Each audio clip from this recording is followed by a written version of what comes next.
Caught my girlfriend cheating with my best friend. Turned him in to the police and cut her off completely. This is going to be long, but context matters. I grew up in a mid-sized town, around 30,000 people. I met my wife, let's call her Emily, when we were kids, about 6 years old. We basically grew up together. By the time we were 16, we started dating, and at 18 we moved together to a city a few hours away for work. At 20, we got married. At 22, we bought our first house. Not long after that, Emily got pregnant with our son. Then everything fell apart. About 5 weeks before she was supposed to go on maternity leave, there was a workplace accident. A massive shelving unit collapsed and crushed her. I was told that she and our unborn child died instantly. Two of her co-workers were also seriously injured. One was left paralyzed, the other lost a leg. Later it came out that the company she worked for had knowingly kept using old storage racks that had already been declared unsafe. Replacing them would have cost money, so management chose not to. I will never forgive the executives and managers who signed off on that decision. They took the love of my life from me and killed our unborn child. After the accident, the company approached me about what they called compensation. I called it blood money. They wanted to settle quietly, out of court, to avoid a lawsuit. I wanted justice. Thanks to media attention and a few politicians getting involved, the case went to court. It dragged on for about 3 years, but in the end the compensation was nearly 10 times higher than what they originally offered. The company was fined heavily for safety violations, several executives were fired, and some actually went to prison. During all of this, I kept working at a telecommunications company. My mom, bless her, moved in with me to help. I honestly don't think I would have survived that period without her. Around that time, I was offered a promotion, but it required a lot of travel across the state. I asked if I could be assigned to the branch in my hometown instead. There was no company representative there at the time, and I wanted to be back home. They agreed. A few months later, I bought a house in my hometown so I wouldn't have to stay with my parents every time I was back. That detail matters later. Fast forward 4 years. I had just returned from a business trip on a Friday and was finishing some work at the office when Mark, the branch manager, walked in. Mark and I grew up in the same town. We didn't go to the same school, but after I came back, we became close friends. He asked how I was doing and invited me to a party at his place that evening. It was last minute, but I said yes. I honestly needed a drink and some company. At that party, Mark introduced me to Lauren, a new employee at the hometown branch. She was new to the city, still finding her footing. We clicked immediately. As cliché as it sounds, being around her felt like being around Emily again. I'll skip some details, but after about 2 years of dating, we decided to take the next step. Lauren moved into my house in my hometown. For a long time, everything was great. She got along with my parents. Emily's parents approved of her and said they were happy to see me smile again. For almost a year, life felt normal. Then things started to change. Our video calls suddenly got shorter. Neighbors mentioned that a car matching Mark's was often parked in the alley behind my house when I was out of town. I noticed clothes in my closet that definitely weren't mine. All the signs were there. Lauren insisted everything was fine. She said Mark would sometimes stop by to talk about work, but he never stayed late. I convinced myself I was just being paranoid and tried to ignore it. But something always felt off. About 6 months later, I found out the truth. I had just closed a major deal with a new client, and negotiations wrapped up earlier than expected. Instead of staying a few extra days, I paid for an earlier flight home, thinking I'd surprise everyone. When I got back to my hometown, I drove into the alley behind my house so I could enter quietly. Part of me hoped, or feared, that I'd see that familiar car. And there it was. It was blocking the back entrance. At first, I told myself it had to be a careless neighbor. Then it hit me. It was Mark's car. I parked behind him and got out, confused and uneasy. Lauren had always said he never stayed late. As I approached the back of the house, my heart dropped. Through the kitchen window, I saw my best friend and my girlfriend together, on my kitchen counter in my house. I froze. My mind went blank. I couldn't process what I was seeing. It felt unreal, like some kind of nightmare. Why them? Why my house? I just stood there, completely broken. I turned around and left without being seen. I sat in my car for what felt like hours. I cried hard, but the sadness didn't last long. It turned into rage. The same kind of rage I felt toward the people responsible for Emily's death. I wanted to hurt them. I'm a pacifist. I don't believe in violence. But that night, I realized there are other ways to destroy someone. I drove a little farther down the alley, far enough to still see Mark's car. Then I pulled up to where I could see the house and called Lauren. They were still at it when her phone rang. I saw both of them look at the screen. They looked at each other when they saw my name. She hesitated, didn't answer. A minute later, they went right back to what they were doing. So I called again. This time she picked up. The second she answered, I hung up. I went back to my car. A few minutes later, she called me back. Asked why I was calling so late. I told her I'd be home in 10 minutes and didn't want to scare her by just walking in.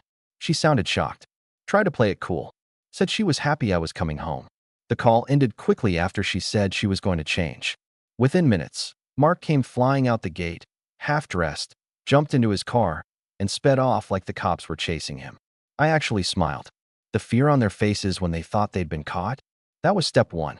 I waited a bit, then parked where his car had been. The rest of the night was calm. Too calm. She acted normal. I acted normal. We went to bed. When she fell asleep, I got up and went to my office at the end of the hallway. I couldn't sleep. I needed a plan. My mom always taught me to let karma handle things. That night I decided karma could use a little help. I chose to destroy them separately. I knew Mark had a secret. Nothing massive, but enough. He occasionally used drugs, kept it very quiet. I found out accidentally once when I saw some powder and weed at his place. He tried to hide it, and I pretended not to notice. Now I paid attention. Over the next few weeks, I made a few calls through some shady contacts and quietly acquired enough to make my plan work. About a month later, I hosted a barbecue. Invited friends, including Mark. Once I was sure he'd had enough to drink, I insisted he stay the night. Early the next morning, I planted small amounts of drugs and some of my personal belongings in different spots in his car. The largest stash went into the spare tire compartment, somewhere he wouldn't look for months. Later, when I drove him home because he was too drunk to drive, I left a little extra in his house too.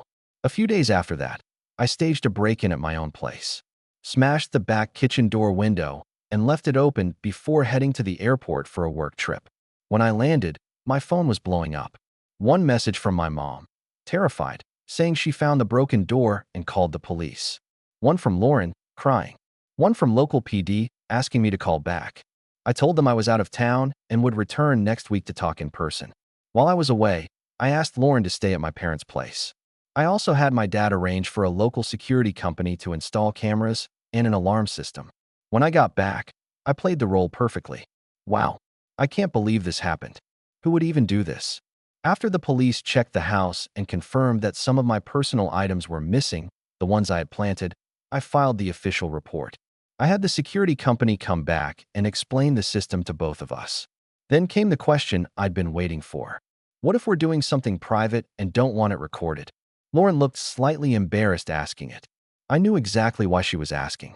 The technician said it was a common question and showed us how to disable specific cameras temporarily for privacy. As I walked him out, I asked if we could set up notifications whenever any camera was turned off. Just for safety, I said. He helped me set up email alerts. Perfect. Now all I had to do was wait. Next step, legal protection. I went to a lawyer specializing in family law. I needed to make sure my plan wouldn't backfire. I wasn't sure whether Lauren could legally claim we were common law married. I inherited everything from Emily. I wasn't about to risk losing part of it.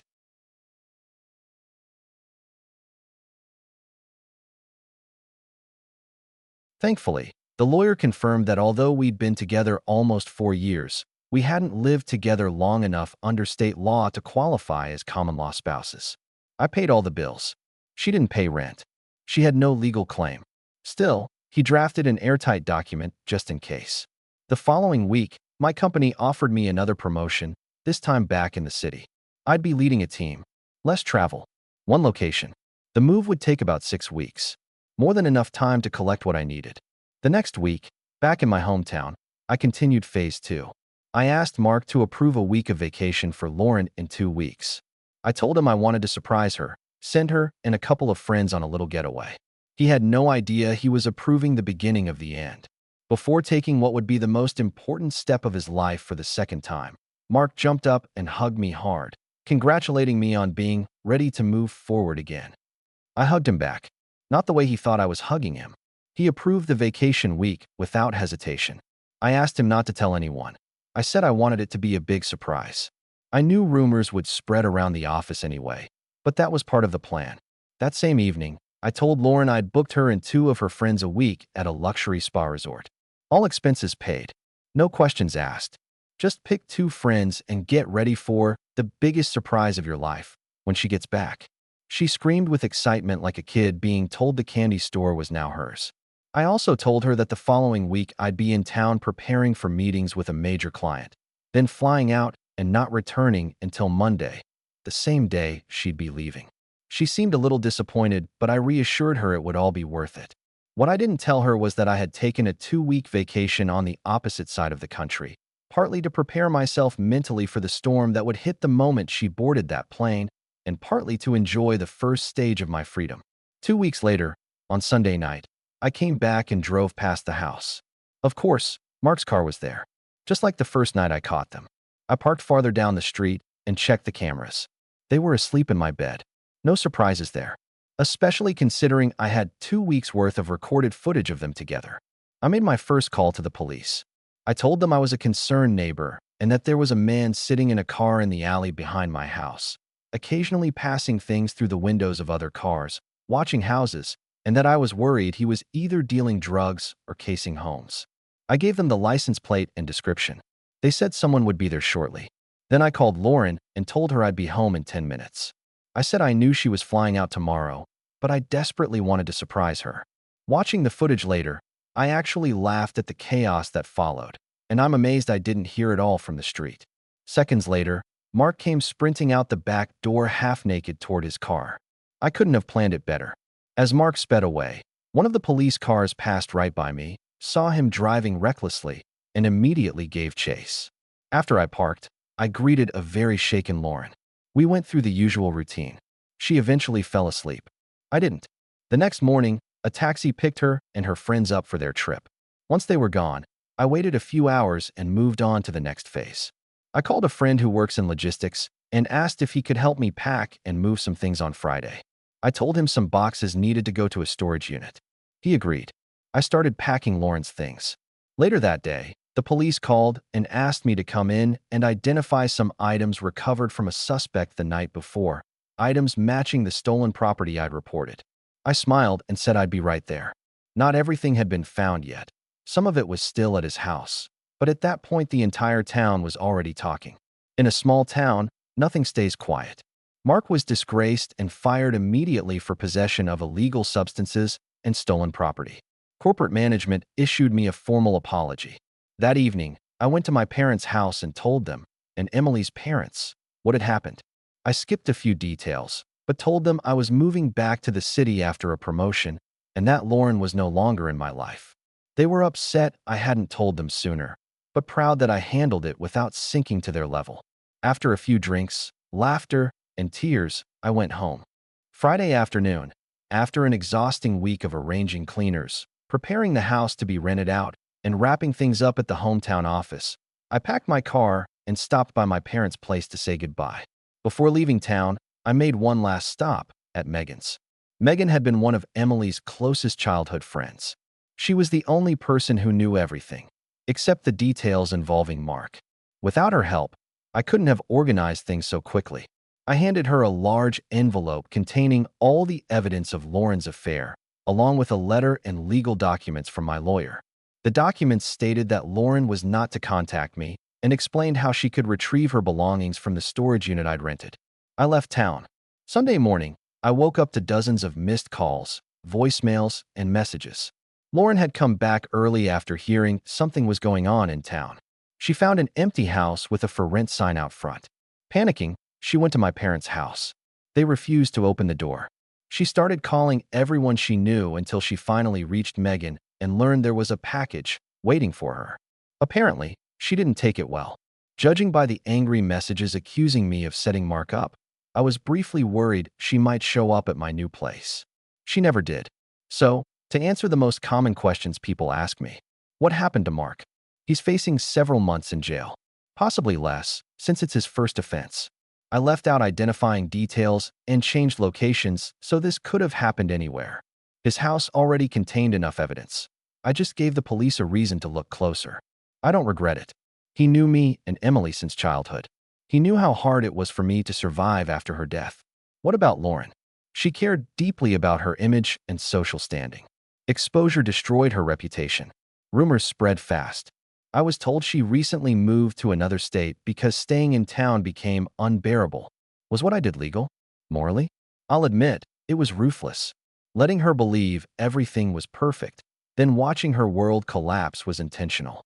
Legally, I was within my rights. And finally, to those saying this is fake, that I'm chasing attention, or that I'm a sociopath, call it whatever you want. Honestly, I don't care.